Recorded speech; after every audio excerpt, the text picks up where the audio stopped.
our machine that is made up of many simple machines. One very important simple machine is the lever, and it's the brake lever of a matter of fact. This part is very important to the dirt bike because without it, you wouldn't be able to stop. The lever dates back so long ago that it's hard to tell who invented it. However, the first written history of the lever is from Archimedes.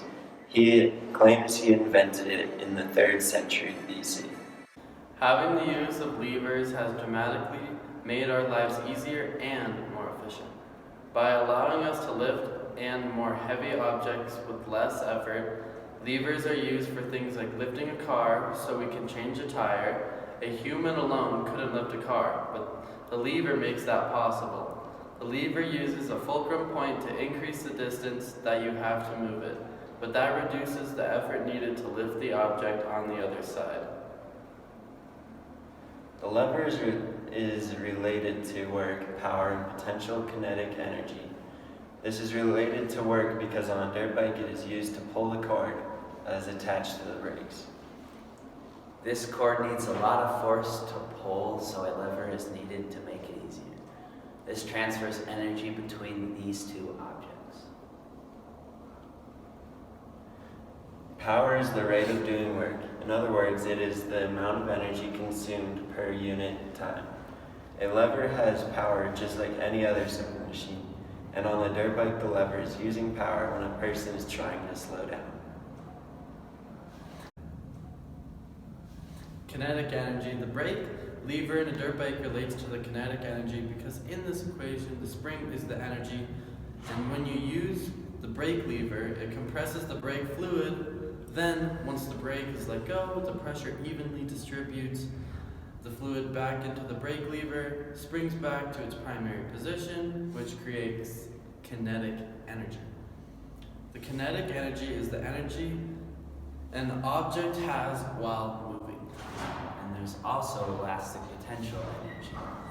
Elastic potential energy is when something has built up pressure that is trying to move it.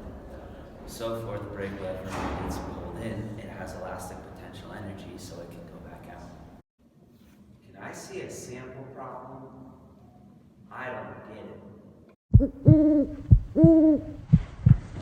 Here's a sample problem. Here's a sample problem. Jackson is riding his dirt bike and wants to stop. The brakes take 30 newtons of force to be applied, but the lever makes it easier. You have to move the lever 4 centimeters to move it 1 on the other side. He pulls the brake lever with 5 newtons of force. What is the AMA, IMA, work, and efficiency? So IMA is found by dividing the force out by the force in.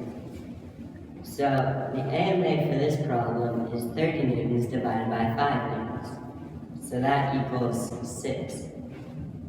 The IMA is found by multiplying the distance in by the distance out. So the IMA is 4. Work is found by force times distance times cosine theta. And so the force in this is 5 newtons, the distance is 4, and the cosine is 0, so that just equals 1. So work is 20 newtons. Percent efficiency is just the work out divided by the work in. And so for this problem, it is 6% efficiency.